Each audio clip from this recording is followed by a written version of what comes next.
Donc c'est un manuel pratique, comment organiser un événement. Voilà, donc il y a 3 parties. La première est assez généraliste, on parle du choix des types d'événements, des thèmes, de l'équipe d'organisation, etc. Ensuite, sur la deuxième partie, je prends des exemples de soirées ou de mariage par exemple, et je développe.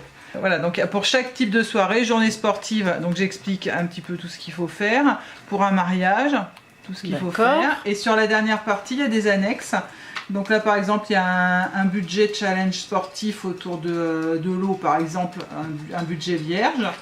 On a aussi un rétro-planning pour les mariages. Un rétro-planning. Un rétro-planning pour les mariages. C'est quoi un rétro-planning? Un rétro-planning, c'est un planning à l'envers. C'est-à-dire qu'on part du mariage... On décompte. On décompte. C'est me remplir de la satisfaction que les gens vont avoir de ce que j'ai pu leur apporter. Alors moi j'ai une petite question. Donc vous organisez des événements. Comment vous êtes passé de l'organisation d'événements au fait d'écrire un livre sur comment organiser un événement? Parce que vous filez vos trucs aux autres en fait. Oui.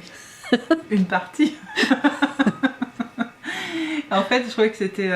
il y a tout un tas d'événements. Les gens ne vont pas prendre une agence d'événementiel. Bon, on ne va pas payer quelqu'un pour des événements tels que un petit mariage ou un anniversaire, un enterrement de vie de garçon. Quelquefois, les associations aussi. Les associations sportives n'ont pas les moyens de payer quelqu'un pour organiser leur manifestation. Donc là, c'était... Là encore plutôt dans le but d'aider des personnes qui n'auraient pas la possibilité de prendre un professionnel ou qui sont sur des petites organisations, de s'organiser pour que ce soit parce que vous êtes moins cher?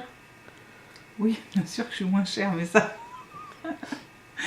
Oui, bien sûr que je suis moins cher qu'une agence d'événementiel, c'est sûr. D'accord. J'ai pas la même structure non plus. Comment vous allez choisir, quand quelqu'un vous demande, quelqu'un vous sollicite, dit voilà, je veux organiser une fête de fin d'année pour une association ou un mariage, pourquoi pas. Oui. Comment vous faites la différence entre intervenir vous ou leur conseiller votre livre? Alors, le livre, je le conseille sur les réseaux sociaux. Je le conseille aussi aux personnes que je rencontre qui d'office n'ont pas forcément de moyens de prendre de professionnels. Après, c'est pas quelque chose que je vais conseiller quand on va m'appeler pour me demander l'organisation d'une manifestation. Vous préférez intervenir vous-même? Bien sûr, je préfère intervenir. Je peux éventuellement, on peut trouver des arrangements quand c'est pour des clubs ou des associations, pour que tout le monde s'y retrouve, et moi dans le travail et le club dans ses finances.